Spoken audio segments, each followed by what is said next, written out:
inna lillahi wa inna ilayhi raaji'uun naqar ak tiis dal na ci ki nga xamante ne moom mooy Bibis di tutugër boo xamante ne bu ñëpp ràññee la waaye tamit mu doon célébrité boo xamante ne bu ñëpp di bàyyi xel la tey nag kooku nga xamante ne moom mooy waajurum bu jigéen moom moo génn àdduna di wax ni inna lillahi wa inna ilayhi raaji'uun tiis la boo xamante ni wax dëgg fa yàlla tiis bu métti la tey nag loolee nga xamante ni moom mooy naqar dal na ci mbokk ki nga xamante ne moom mooy képp kuy tutugër waaye tamit dal na ci képp koo xamante ne artiste nga nekk fii ci Sénégal ndax kooku di Bibis ku ñu ràññee la si ki nga xamante ne moom mooy peut-être ay comédien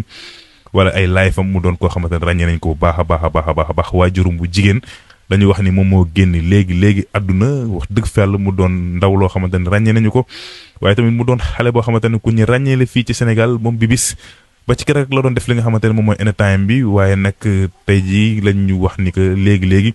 kii di waajuram bu jigéen dafa génn li nga xamante ne moom mooy àdduna foofee nga xamante ne moom mooy Géejawaay ci Limaamu Laay ñu koy jaale képp koo xamante ne tuttëkër nga waaye tamit képp koo xamante ne influenceur nga influenceuse di leen wax ne ñu ngi leen koy jaale di leen masawu di leen wax ni nag gis nga àdduna nii la demee